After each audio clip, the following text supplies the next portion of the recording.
Okay, so once again, good morning. Hello. Okay, so I am your demo teacher today. This is my subject, so I want full cooperation. Then let us start with a prayer.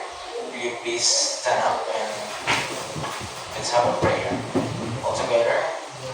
Lord, Father, the Son, the Holy Spirit. Amen. Lord, thank you for everything. May you give us eternal understanding as we partake our lesson today. All this we ask in the almighty name of God. Amen. Father, the Son, the Holy Spirit. You may take your seats. Okay, so those who are absent, who is the villain? I think, how many absents are there today? 3, so kindly give this activity sheet for them so that they can cope up with our discussion. So, those students, okay, so it's a new day. Welcome, happy, since this is Wednesday, this is our day.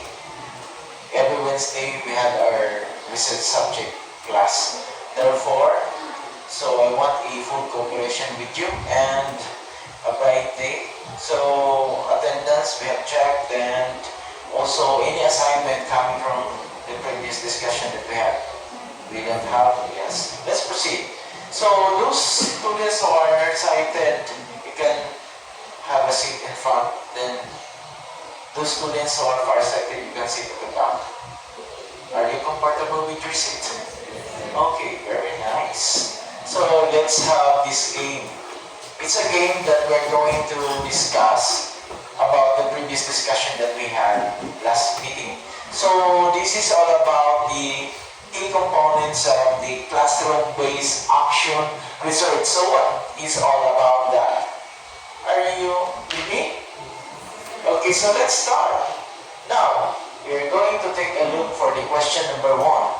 Will you please read?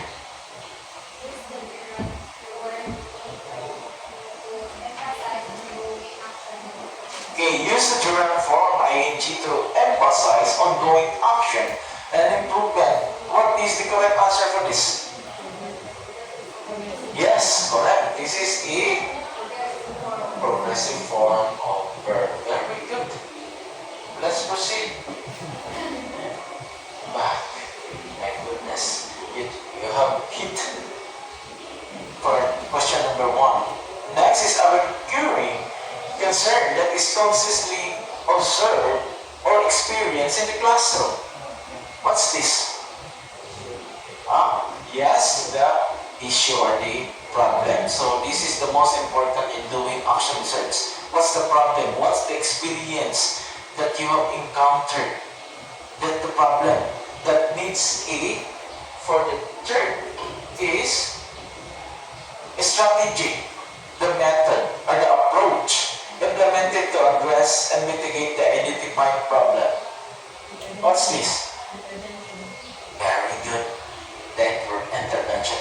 That is the most important way of making an action research, because intervention solves the or mitigate the problem that you have encountered. Now we have the third one. Yes, you get the correct answer. And number 4, specific group of learners involved in the study. Who are they? Yes? The target?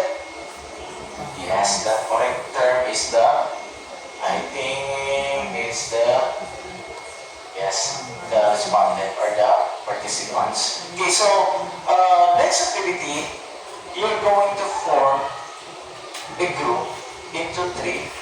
You can be a doctor. This will be for the group. This place for group number 1. If you want to be a doctor, then if you want to be a teacher, you can sit here. And for if you're willing to be a business manager, you can sit here.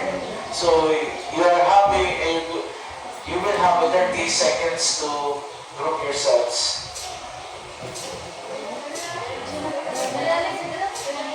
So are you comfortable with your seats? Okay. Any reaction? Okay, so let's proceed for this activity.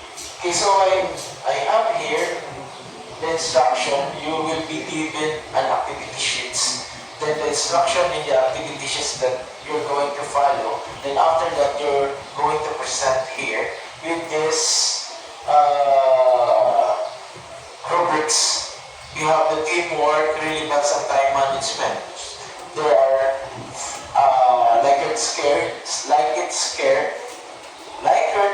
scale that is being presented, the excellent and the good. So you have to do your best with doing this performance. So I have here the activity per group.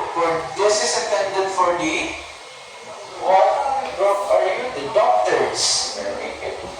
And this is for the future teachers.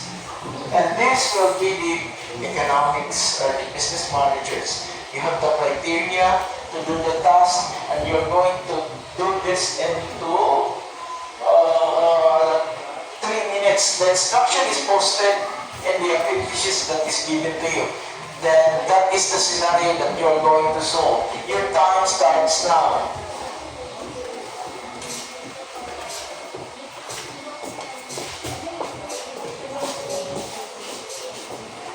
We have here the Manila paper.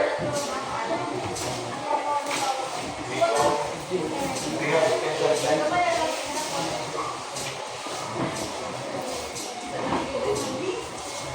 Oh, this is for the group 3. Group 1.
Okay, so I think you are done with your work. So let's start for the group 1.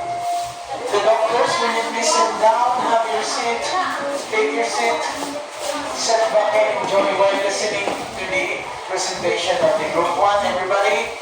Okay, so group 1, you will start now. Good morning, everyone. We are the group of doctors, and our problem is a study conducted in the local clinic revealed that 65% of diabetic patients fail to attend their scheduled follow-up visits, resulting in an increase in preventable complications. And our task is, as doctors, to provide alternatives to improve patient adherence to follow-up appointments. Everyone is very excited for this follow-up visits. Of course, you need to call the doctor first and explain your reasons why you didn't pick up your schedule. You must explain your reasons in order for you to have another schedule or another day, and the doctor will set it up to give you another schedule of your follow-up check. Okay, so congratulations for the group one for the well presentation. That is explained for the importance of the follow-up visit, especially those patients that is having a difficulty in what's the problem? And those who are diabetic. So congratulations. Let's give it a hand for group one. And next group two presentation.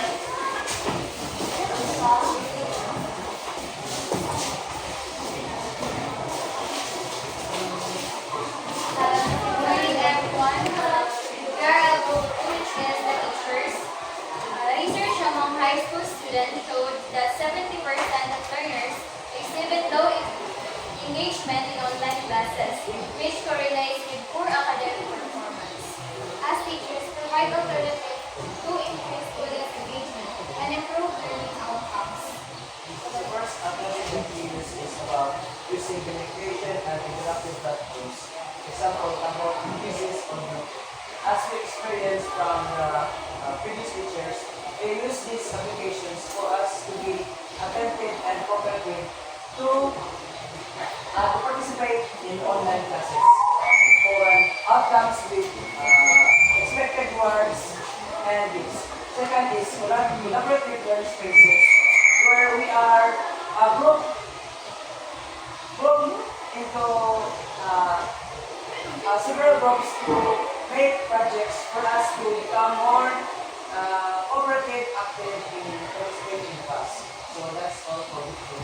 Okay, so this is a good recommendation that provided by the group to as a teachers, gamification and interactive platforms, the Kahoot, quizzes, bookers, and most especially the collaborative learning spaces, so the group projects. Okay, so congratulations, let's give you a hand for group number two. Let's proceed to group number three.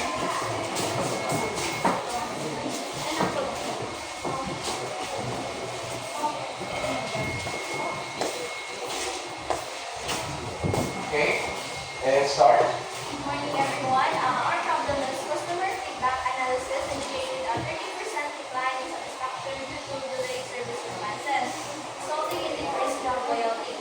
Our task is, as business managers, provide alternatives to improve service delivery and enhance customer satisfaction. We have three recommendations for this problem. First, we have implement faster response system. In faster response system, set quick reply standards and use automated messages to acknowledge customer concerns. Second, we have certain staffing and training. This means that provide enough staff and proper training so employees can handle concerns efficiently. And the last one, we have use customer relationship management or CRM tools. Use software to organize inquiries, track responses, and ensure all customers requests are managed quickly. And that's the recommendation we have in this problem. Okay, so the problem encountered in this situation is that this business manager found out the problem is Customer analysis indicated 30% decline in satisfaction due to delayed service okay, so this is we experience sometimes delayed services, diba? Sometimes in mall, in food restaurant. So I think sometimes we experience that. So, most often, hindi na tayo bumabalik doon, di ba? Because of the satisfaction that we did not get with that one. So, congratulations for the group 3. Well done. Let's have a hand. And let's proceed for this. If you are confused with the performance of the group, you may raise your card and you will give me this card for the next activity that we will have. This will be intended for the group 3, the group 2, and the group 1. So if you are satisfied, then raise your card. Then if you are confused, raise your card. Then if you have something to ask to the group, you can raise your card. Is that understood? Yes, sir. Okay, very good. Nice presentation. So everybody, let us hear this simple presentation. Then we will move up to the presentation that you have done earlier.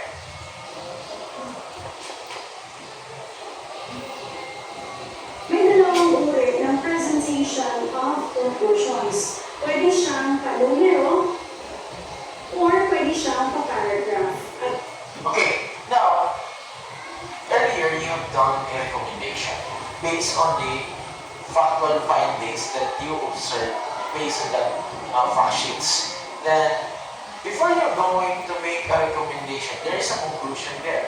Let's say, for example, if this group, the finding is that most of the diabetic patients suffer their, ano yan? What's that? The problem with diabetic. Oh, they fail to attend their schedules. Clinical, ang tawag niyan? Sa what? Sometimes they fail to attend their schedule for their check-up just because there is the problem that they have meet. So therefore, the real problem that they encounter, they have the conclusion. Then most of the time, we give a good recommendation so that it can be solved. It can be mitigated.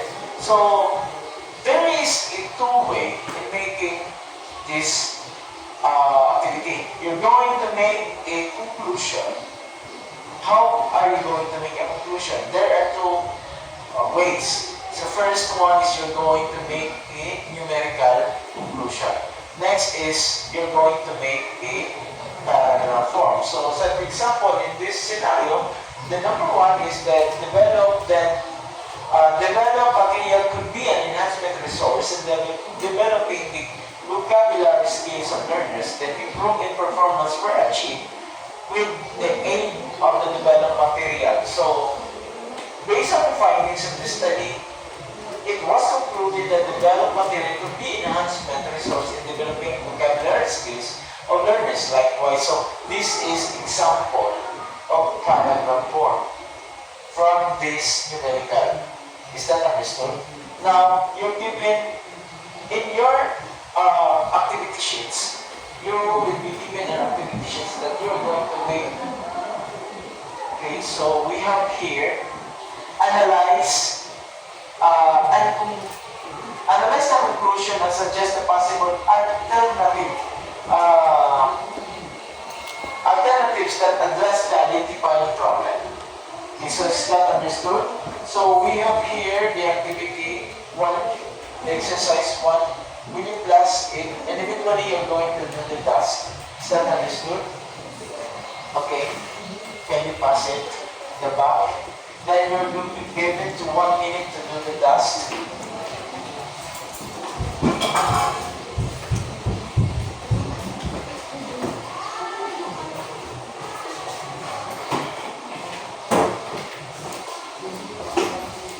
Okay, your 1 minute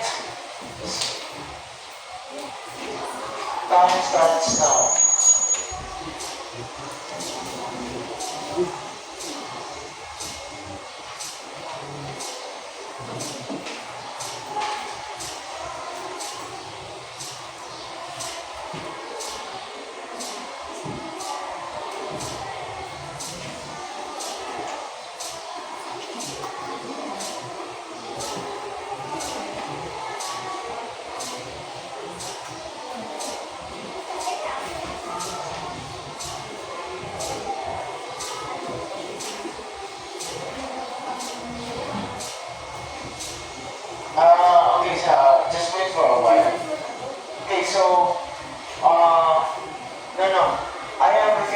this question that you're going to nag-advance niyo po. But the question here is posted in this conclusion that you are going to make from this numerical question, I mean conclusion, you're going to make this into paragraph form. The number 1 and number 2, you can write it in the back of the paper. Again, 1 minute, start.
Okay, time's up.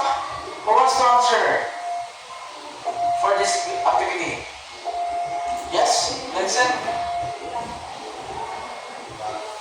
Very deep.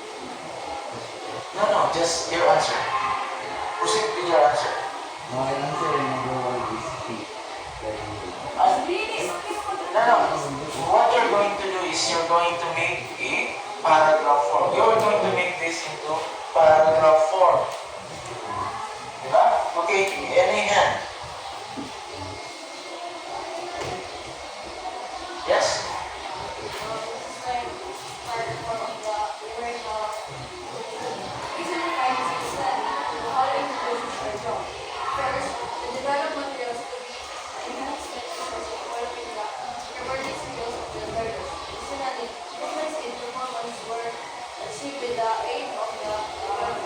Okay, very good. So based on the findings, the developed material could be an enhancement resource in developing vocabulary skills of the learners. Additionally, that's the term that she used when connecting the paragraph so that it will be easier to understand.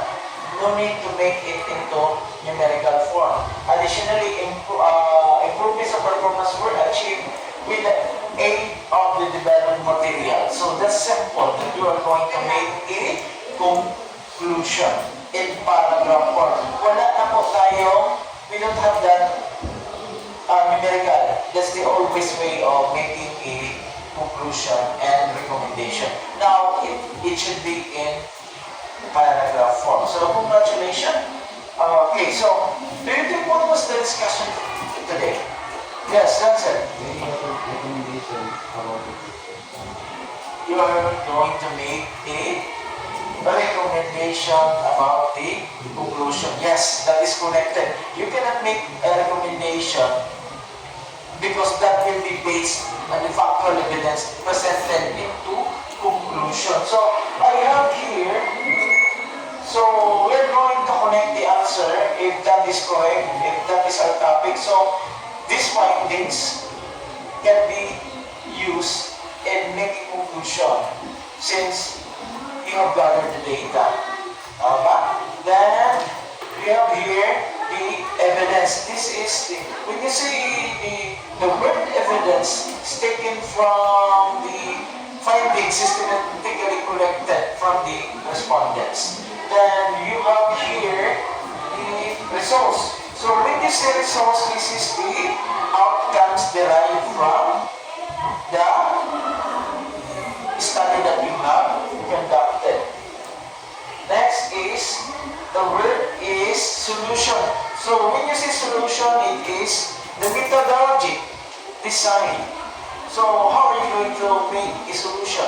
You're going to create say, for example, you're going to make an intervention so that you can make the solution. Or the actionable plan that you are going to do so that it can be solved. Now, we have here the actions. So when you see the action that is designed to solve the real problems that you have encountered in research. So in short, in making conclusion and recommendation, the conclusion is based on the findings that you have, based on the data that you have gathered, and you found out what will be the evidence so that you can solve the problem. Now, in recommendation, that will be based on the conclusion that you have done. So, say for example, you found out that there is a patients who did not attend their checkup regularly. So, that's your conclusion that sometimes there are patients who cannot afford to go to the hospital. They don't have that money. So what is the recommendation that you can draw from that? So, for example, you need to top up with the politicians so that they can finance, diba? To solve your or mitigate your problem. So the discussion that we have today is about, what's the answer? Making recommendation based on conclusion. That is correct. So therefore, our discussion for today, we are going to discuss the following.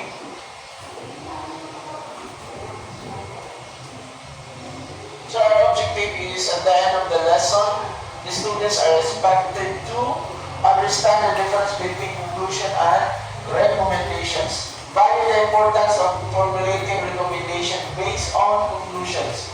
The third one is you're going to create recommendations based on conclusion. Is that understood? Huh? Do you have any questions? Okay, so let's continue with this discussion now. I have here that I have given you the fact sheets. There is a scenario there. You're going to read it all together, then you're going to solve the problem. Is that understood? So that is the exercise. Now everybody read. You're given 30 seconds to do the task. Read the scenario 1, then we are going to have an activity. Are you ready for that? Sir. Okay. 30 seconds.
Okay, time's up.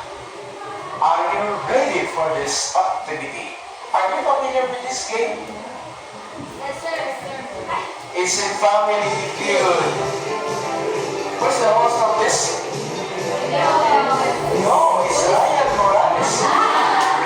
Now, let us start with this game. Based on that, it's a Family Feud. Now, based on that scenario that is given for the activity 1, let's answer for the question number 1. Round 1. For $100.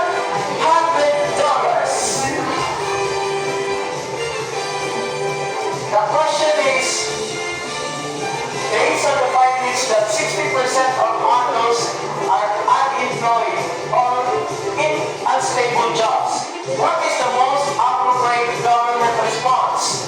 What is the correct answer?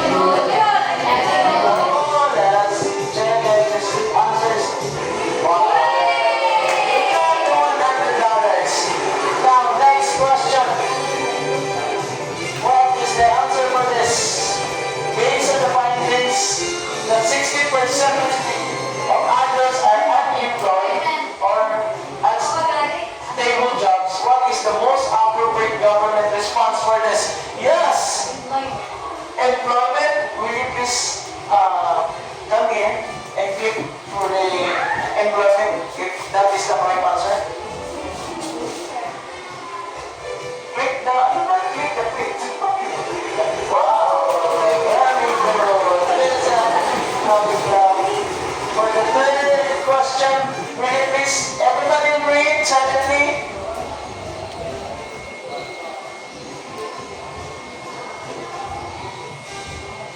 Okay, you have 10 seconds to answer.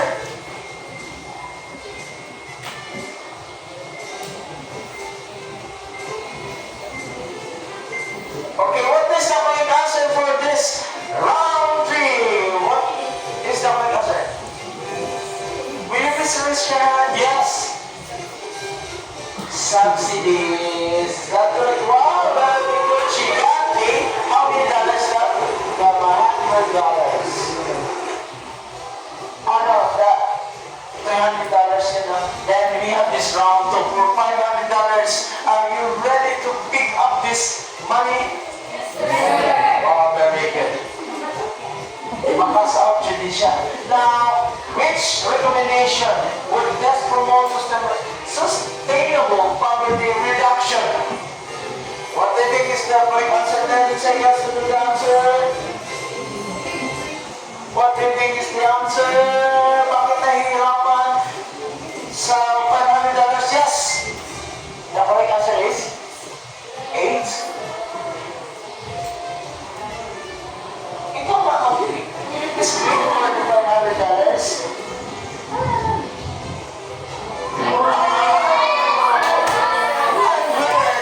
Okay, hello. Another option? Another option. Yes. Will you please click the correct answer?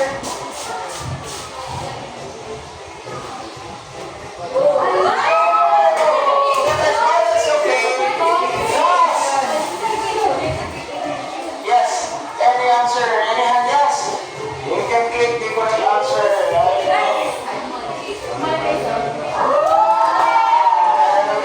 Basic certification. That sometimes, you know what, if you don't have that money, you cannot go to the hospital or any agency. If you don't have money, you cannot be catered. But if you have this certification, it's a simple by certification or any certification that could help you as Microsoft it can help. Yes. Next, everybody, yes. Next is the last question. Which option is an example of unsupported recommendation? For $1,000, what's the correct answer? Bakit nahihirapan? That will be based on your activity. What do you think? Yes. Part. Yeah. Let us take a close look at the answers part. Very good. Congratulations. So I love this activity. Now,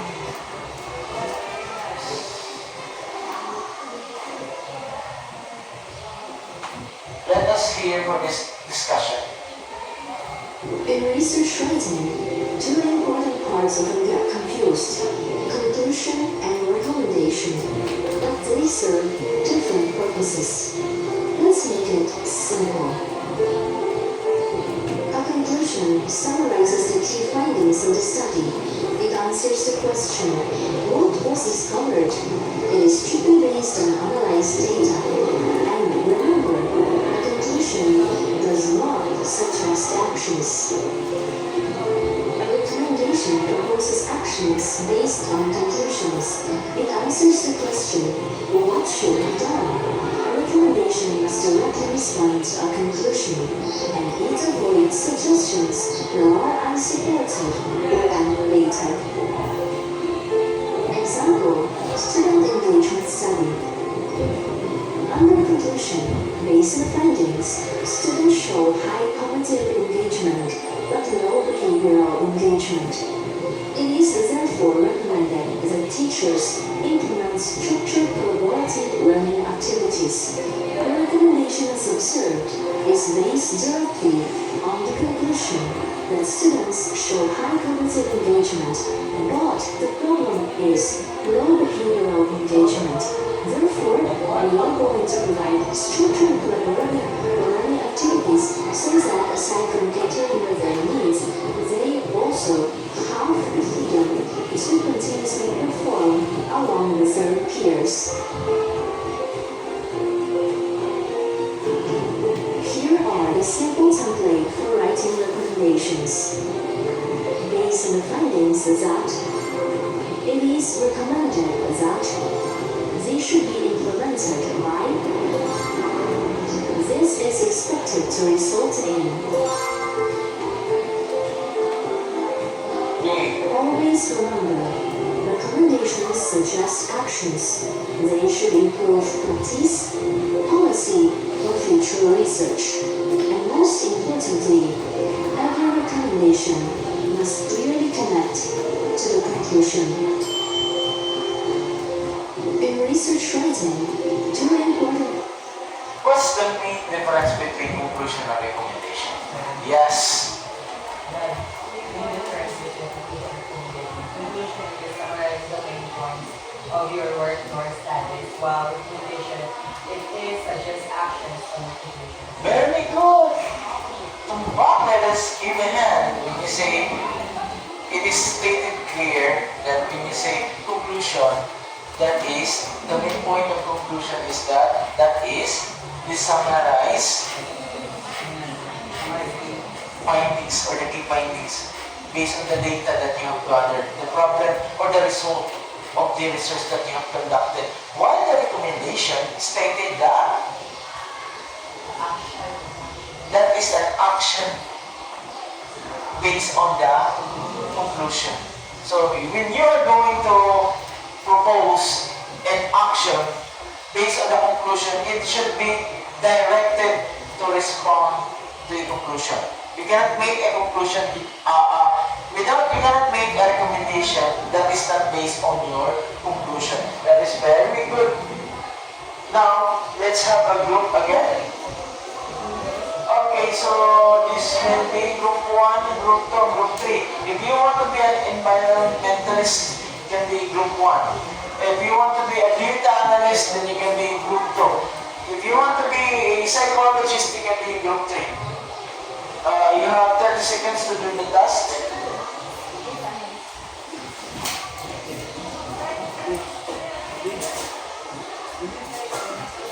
Okay, so, are you okay with your situation now? Yes. Okay, so let's give it up for this start. Now I have here a task that you are going to do. This is the task that you're going to do the task in 1 minute only. What is this? The environmentalist and you data analyst and you can be the psychologist. Okay, so your time starts now.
minutes.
You have 40 seconds.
Okay, so group one, you may start your report now. Good morning, everyone. Here in Group 1, we are tasked about the environmentalist problem. Environmental study concluded that the school surroundings have increasing amounts of plastic waste, especially across recess and after recess and lunchtime. The findings reveal that although trash bins are available, many students still dispose of plastic wrappers without cover. Okay, Our task is to formulate two environmental recommendations that can help reduce plastic waste in schools and explain how the research conclusion supports each recommendation. First recommendation is the school should enforce proper waste segregation by placing labels. Next is first recommendation is the research found that even the trash bins are available, many students still dispose plastic wrappers improperly. This shows that availability alone is not enough. By implementing stricter monitoring and proper labeling, students will be guided and reminded to throw plastic waste correctly, which directly addresses the problem identified in the study. yes. The school should organize regular environmental awareness campaigns, seminars, classroom discussions about harmful effects of plastic waste. The study shows that there are students' behavior should also improve because label bins alone should not help the students change behavior. So we should also include the campaigns, seminars, and class discussions to give the perspective about this issue. Okay, so that is your recommendation. So let us give the help to group number one. Congratulations. So there's a recommendation that there should be seminars, campaigns for the to protect the environment. For the group two, yes. You have 1 minute also to do your presentation. Your time starts now. A recent school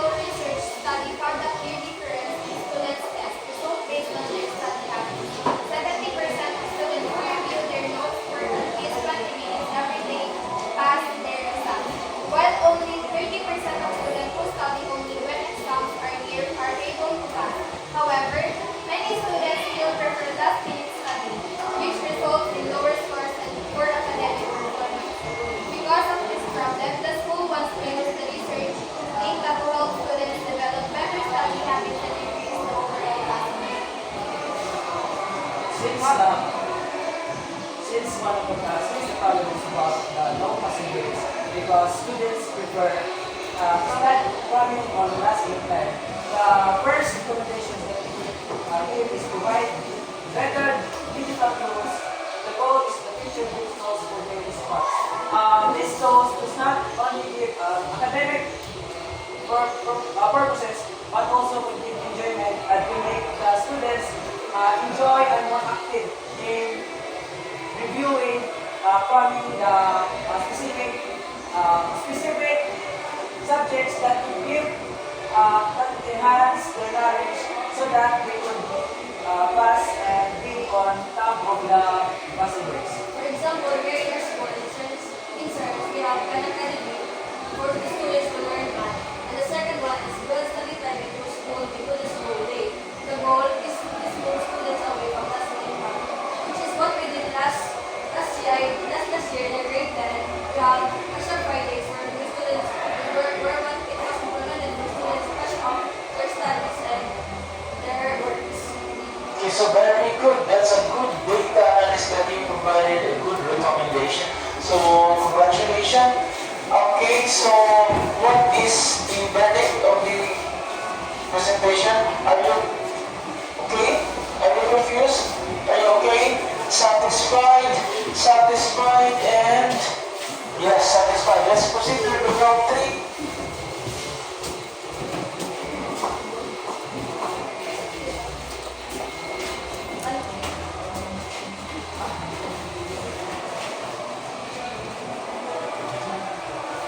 Sir, School research study concluded that students who sleep fewer than 6 hours than usual lower faster than while those who sleep at 7 to 8 hours participate more actively. The findings suggest that insufficient sleep affects students almost behavior in class. As psychologists, we are tasked to formulate 2 psychology-based recommendations to improve students' learning. We have 2 recommendations for this problem.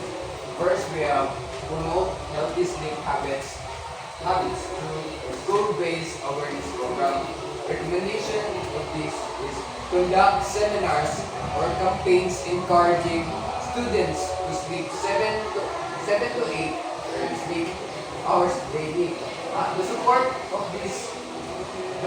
researcher is, according to the study, shows students who sleep 7 to 8 hours a day participate more actively, meaning proper sleep improves focus and classroom behavior. The second one is we have encouraged structured daily routines and time management skills. Recommendation of this is teach students to manage their time so they can complete tasks without sacrificing sleep.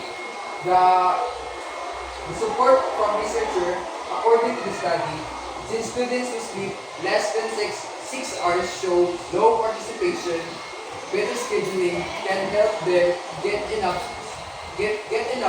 rest and sleep, improving their classroom behavior. okay, so very good for the psychologists, future psychologists that they found out that the problem is sleep habits, and they recommended that it should have a time management. Diba? Are you satisfied? Yes? What about group? You are satisfied, then congratulations. Let us give a hand. Now, once again, after the presentation, why do we need to know the connection of conclusion and recommendation as researchers? You're making now your conclusion and recommendation. The question here posted, why do we need to know the connection of conclusion and recommendation as researchers? You cannot make a recommendation if you do not have a conclusion. You cannot make a conclusion if you not have the data gathered from you. So now the question there, what's the connection? Why is it we need to make a good conclusion based good conclusion so that we can make a recommendation? Any hand? What's the connection of that?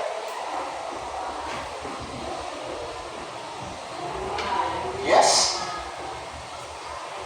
said? We need to connect the inclusion and recommendation as researchers because it should be aligned. Our recommendation should be aligned to our conclusion that was an example of Mr. Januel that the conclusion is the summarized version of the key findings of their study and the Recommendation is the? the recommendation should be aligned with your conclusion because it is the action of your Yes, that's correct. action. Therefore, the connection of conclusion and recommendation is congruent because you cannot make the conclusion is based on the findings or the factual evidence that you have gathered.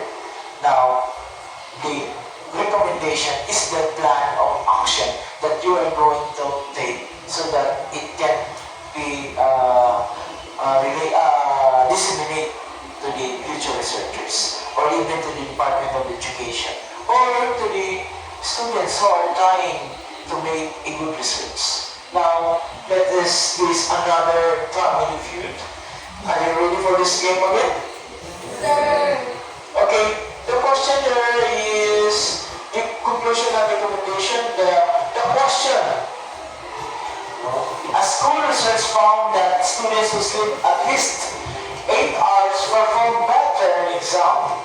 The research stated that adequate sleep improves memory retention and focus. Is this a conclusion or is it a recommendation? Conclusion? Let's check if you are correct. Yes! Very good. Now, for the next question. A survey revealed that many residents do not attend regular health checkups. The researchers suggested organizing free monthly medical vision in the barangay. Is this a conclusion or recommendation? Oh, you have a unanimous answer. Recommendation, yes. Very good. Now, for the next question, for $1,000, the data showed that 65% of the students experience difficulty understanding lessons during online classes. Is this a conclusion or recommendation? Wow, a unanimous answer again. A conclusion. Let's check. Wow, very nice. Yes. Now, for the number 4, the findings reveal the urgent implementation of proper waste segregation. A conclusion or recommendation? Again, the findings reveal the urgent implementation of proper waste. Is this a conclusion or recommendation? This is conclusion. Okay, the correct answer is I don't know if you are correct. Wow, love it. For the next question, I think we don't have. So, any questions? Did you enjoy the game? Yes, sir. Did you understand the discussion? Yes, Is it clear? Yes, sir. Now let us have a quiz. You are given 2 minutes to do the quiz. Okay, so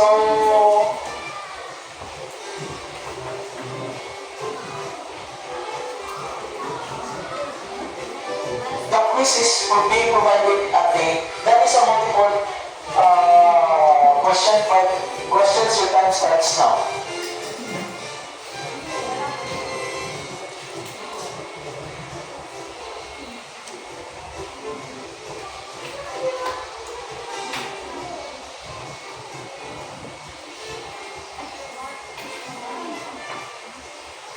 Wow.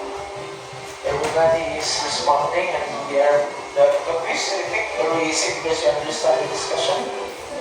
Okay, pass your paper. It will be recorded for today. Now, here is any clarifications? Elena, let's proceed for the assignment. You're going to submit this tomorrow.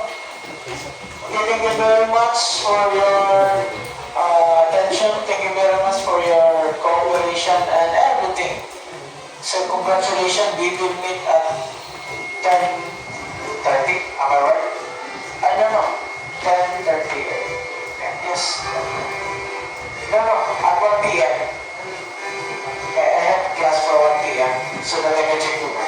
you and God bless.